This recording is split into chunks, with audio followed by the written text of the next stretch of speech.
My wife and her family locked me out of our house during a snowstorm, laughing through the window. Freeze to death. Worthless idiot. I got Andre and walked away without a word.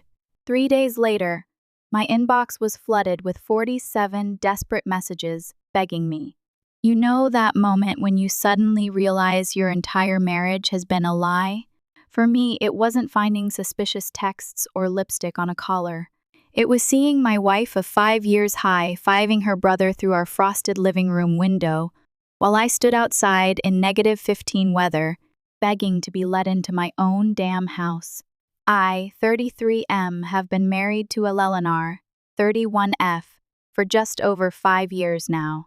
The first 2 years were pretty good, not perfect. But whose marriage is? The problem started when her parents' lease ended, and they needed a place to crash for a couple weeks. That was 18 months ago. Since then, it's been a slow slide into hell. First, it was small stuff. Her mom rearranging our kitchen without asking, her dad constantly commenting on our finances. Then her brother, Autumn, 27M, lost his roommate situation and joined the party 3 months ago. Our 3-bedroom house suddenly had 5 adults, and somehow I became the odd man out in my own home. I tried talking to Eleanor about it multiple times, but it always ended the same way. Tears, accusations that I didn't love her family, and the classic but their family argument. After a while, I just stopped bringing it up and retreated to the garage or took extra shifts just to get some peace. Not the healthiest coping mechanism, I know, but hindsight is 20/20ths. Whatever. Last Thursday was when everything finally came to a head. We'd been hit with this massive blizzard, the kind where the weather people actually tell you to stay home or die. I'd picked up an extra shift, partly for the overtime, partly to avoid Eleanor's family's weekly game night, which mostly consisted of inside jokes I wasn't part of. My shift ended at 11 p.m., and the roads were absolute trash. It took me almost an hour to make a 20-minute drive. I pull up to our house, already exhausted, and notice all the lights are on weird for almost midnight, but whatever. I trudge through knee-deep snow to the front door. My key doesn't work. I try again. Nothing! I check, right house, right key. I knock. Wait. Knock louder. Finally, I see movement through the frosted glass. The porch light flicks on, and I see Eleanor peering through the window next to the door. Relief washes over me until I see her expression. She's not concerned, she's amused. I motion for her to open the door. She shakes her head. I'm confused, so I call her. She picks up but doesn't say anything. The door is locked, and my key isn't working. Can you let me in? It's freezing out here. Yeah, about that, she says, her voice strangely casual. We changed the locks today. You what? Why would you do that without telling me? Autumn thought it would be funny. I stare at her through the window, waiting for the punchline. There isn't one. Eleanor, it's 15 and there's 2 feet of snow. Let me in. That's when her brother appears beside her. He's holding a beer and grinning like he's watching his favorite comedy special. Sorry, bro, he says, loud enough for me to hear through the glass. No losers allowed tonight. House meeting, family only. I stand there, genuinely stunned. I look at Eleanor, waiting for her to say something, to tell her brother to shut up, to open the damn door. Instead, she laughs, actually laughs. Her parents appear behind them, both smirking. Her dad raises his wine glass in a mock toast. Eleanor, I say, my voice shaking now, partly from cold, partly from rage. This isn't funny. Open the door now. Maybe you should go stay with one of your friends, she suggests, like she's telling me to pick up milk from the store. We're having a family meeting about the house situation. I am family. I'm your husband, and this is my house too. That's when Autumn leans closer to the window, his breath fogging the glass, and says those words I'll never forget. Freeze to death, worthless idiot. Eleanor doesn't defend me. She doesn't look embarrassed. She nods along and laughs. Then she actually high-fives him. I stood there for about 30 more seconds, my phone at 2% battery, my car running low on gas. In the middle of the worst blizzard our area has seen in decades. Something inside me just broke, or maybe finally fixed itself. Hard to explain. I didn't yell, didn't bang on the door. I just turned around, trudged back to my car, and left. My phone died before I could call anyone. The roads were now completely impassable in some areas.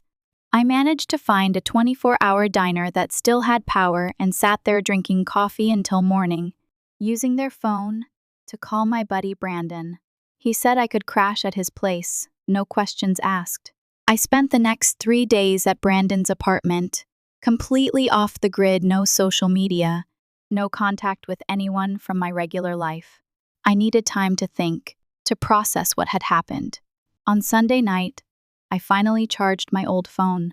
47 messages. That's not an exaggeration.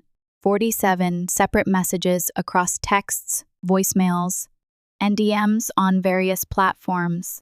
The first few were angry, very mature. Atlas, stop being dramatic and come home. Mom and Dad think you're being ridiculous. Then concerned, where are you staying? Just let us know you're okay. Then panicked, Atlas, seriously, this isn't funny anymore. We've called all your friends. Please just respond.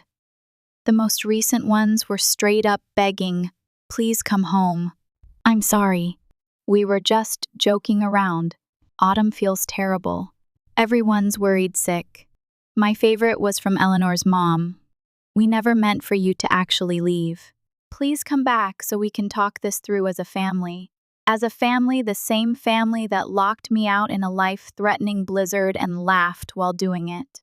I've never been the type to make scenes or dramatic gestures. I've always been the guy who compromises, who tries to keep the peace, the guy who let his in-laws take over his house for a year and a half without putting his foot down.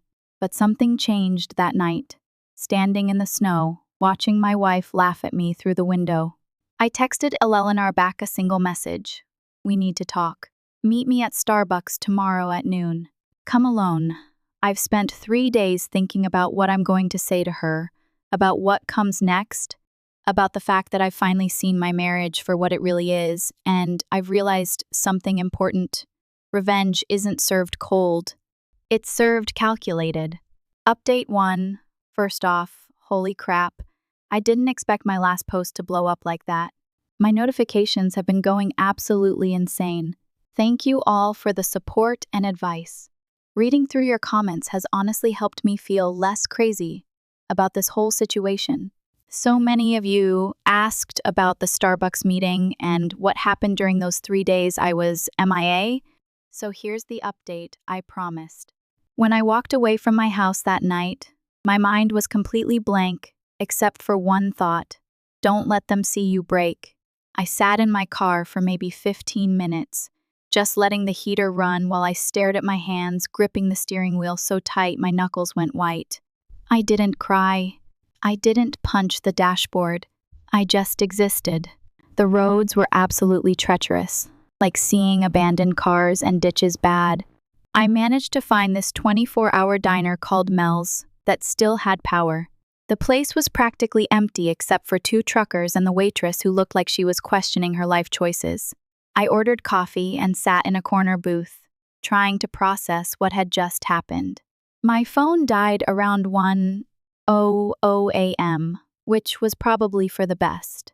I didn't want to see whatever garbage Eleanor or her family might be texting. I just sat there until sunrise, nursing the same coffee for hours while the waitress, her name was Josephine, total MVP, kept refilling it without charging me extra. When morning came, I borrowed the diner's phone to call my buddy Brandon. We hadn't hung out much since Eleanor's family moved in. They never liked him because he once called them out for monopolizing every conversation at my birthday dinner last year.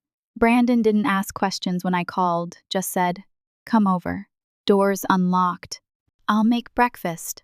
That's when things got interesting. While staying at Brandon's, I did 3 critical things. 1. I got a new phone with a new number, kept my old one to monitor messages, but didn't respond to anyone. The old phone stayed off most of the time to preserve battery since I didn't bring my charger. 2. I went to check our joint account. Guess what? Emptied. Not completely, but damn near. There was $372 left in an account that had over $8,000 last time I checked about 2 months ago. I checked the transaction history. Eleanor had been slowly moving money to an account I didn't recognize for months. In total, about $7,800 so our money disappeared. 3. I went to our bank's branch and got into our safety deposit box to secure important documents, birth certificate, car title, etc. Thankfully, I'd put these there before her family moved in, so they couldn't touch them. Brandon was incredible through all of this. He let me crash on his couch, listened to me rant, and helped me brainstorm next steps. He even let me borrow clothes since I literally had nothing but what I was wearing when I got locked out. The second day, I went to work and spoke with HR about my situation, not for sympathy, but to make sure Eleanor or her family couldn't cause problems for me. My manager, Thomas, was surprisingly understanding. Turns out his sister went through something similar with her ex. He even offered to have security keep an eye out in case they showed up looking for me. I also met with a financial advisor to discuss options for separating finances and protecting what little I had left. Not the cheapest consultation, but worth every penny for the peace of mind. On day 3, I finally turned on my old phone to see what was happening. Guys, the messages. The first few were exactly what you'd expect. 9:43 a.m. Friday, Eleanor. Very mature, Atlas. When are you planning to come home? 11:27 a.m. Friday, Eleanor. Mom and Dad think you're being ridiculous. Autumn says he was just joking. 2:16 p.m. Friday, Eleanor's mom. Atlas. This behavior is unacceptable. Eleanor is very upset. Then around dinner time, Friday, the tone shifted. 6:32 p.m. Friday, Eleanor, where are you staying? At least let me know you're okay. 7:14 p.m. Friday, Eleanor, I called Brandon, but he said he hasn't heard from you. Please just text back. 8:45 p.m. Friday, Eleanor, your work said you called in. At least I know you're alive. By Saturday morning, full panic mode, 7:13 a.m. Saturday, Eleanor, Atlas, please answer. This isn't funny anymore. 7:14 a.m. Saturday, Eleanor, I'm worried something happened to you. 8:22 a.m. Saturday, Eleanor's dad, son, we need to talk about what happened. This silent treatment isn't solving anything. 9:07 a.m. Saturday, Autumn, hey man, I was just messing around. Didn't mean anything by it. Come home so we can sort this out. Saturday afternoon is when it got really interesting, 1:44 p.m. Saturday, Eleanor, we filed a missing person report, but the police said since you called work, they can't do anything. Please just come home. 2:33 p.m. Saturday, Eleanor, your sister called me asking where you were. Did you tell her what happened? Fun fact, I didn't. But my sister Dorothy has always seen through Eleanor's BS. By Sunday, the messages were coming in every hour, increasingly desperate. 9:14 a.m. Sunday, Eleanor, please come home. I'm sorry. We were just joking around. 9:32 a.m. Sunday, Eleanor's mom, Atlas, we never meant for you to actually leave. Please come back so we can talk this through as a family. 10:17 a.m. Sunday, Eleanor, I love you. Please come back. I'll make this right. 11:45 a.m. Sunday, Autumn, dude, everyone's freaking out. Just let us know you're okay. I'm sorry about what I said. The last message before I responded was from Eleanor, 2:17 p.m. Sunday, Eleanor, please, I'll do anything. Just come home. That's when I sent the Starbucks message. Now, About that meeting, I specifically said, come alone for a reason. Guess what Eleanor did? Showed up with her entire entourage, parents, brother, the whole circus. When I walked in and saw them all sitting there, I almost walked right back out, but I decided to play it cool.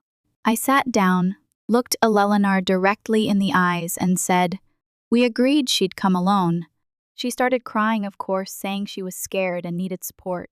Her mom immediately jumped in, saying they were all concerned about me and just wanted to help. I stayed completely calm and asked one simple question.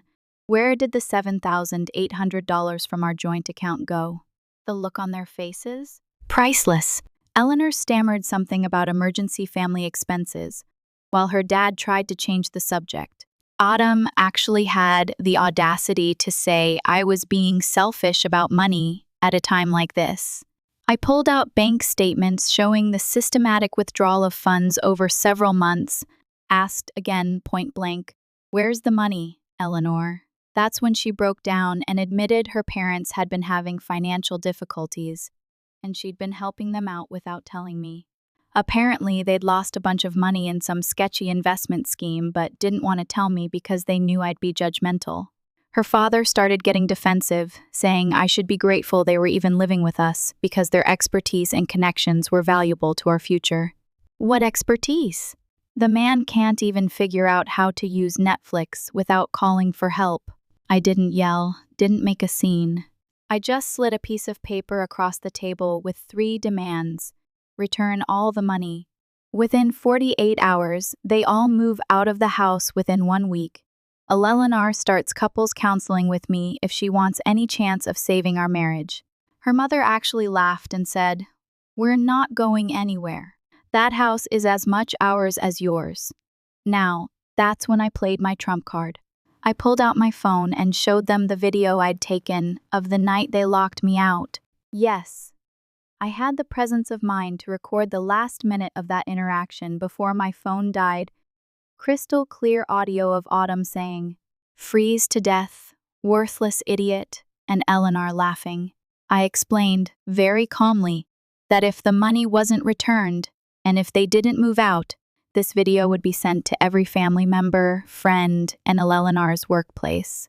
I also mentioned that I'd already spoken with a lawyer, a small lie, but they didn't need to know that about both the financial theft and the potential charges related to recklessly endangering someone's life during a state-declared weather emergency. The Starbucks got very quiet. Eleanor was sobbing. Her mom was seething. Her dad looked like he'd seen a ghost. Autumn just stared at his coffee. I stood up, told Eleanor to let me know her decision by the end of the day, and walked out. That was yesterday. This morning, I checked my account. $7,800 had been deposited. I also got a text from Eleanor saying her family would be out by Friday and asking if we could talk privately. I haven't responded yet. I'm still working out my next steps, but I've connected with Eleanor's Aunt Dorothy, the family black sheep who was pushed out years ago. She's been filling me in on the family's long history of similar behavior with others. There's a lot more to this story, including what I'm planning to do about the marriage itself, but this post is already too long. I'll update again after Friday once I see if they actually move out. One thing's for sure, I'm never going back to being the doormat they wiped their feet on for years. The old Atlas froze to death that night in the snow. The one who walked away is someone else entirely. Final update. First thing I noticed when I finally walked back into my own house last Friday, they'd completely rearranged the living room furniture. Like, who does that on their way out? The couch was against a different wall.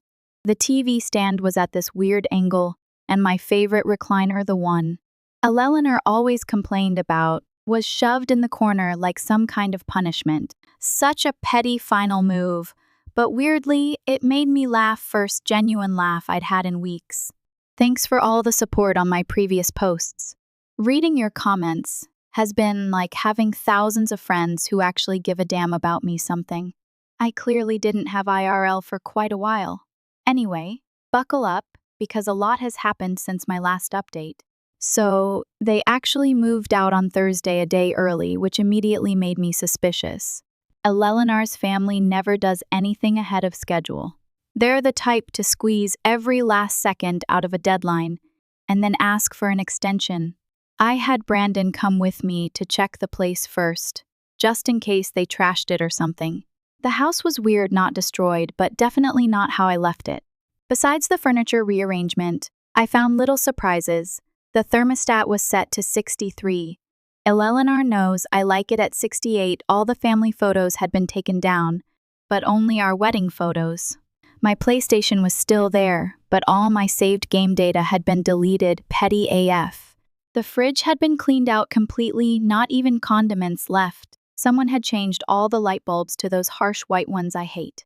Nothing worth calling the cops over, but definitely a passive-aggressive middle finger on their way out. The strangest thing was finding a letter from Eleanor on the kitchen counter. Not a goodbye note or an apology.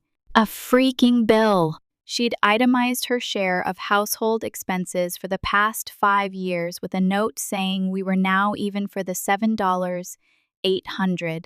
I actually took a picture and posted it on my Instagram story. The comments were wild. I texted Eleanor, asking to meet at the local park the next day. Neutral territory. Public place.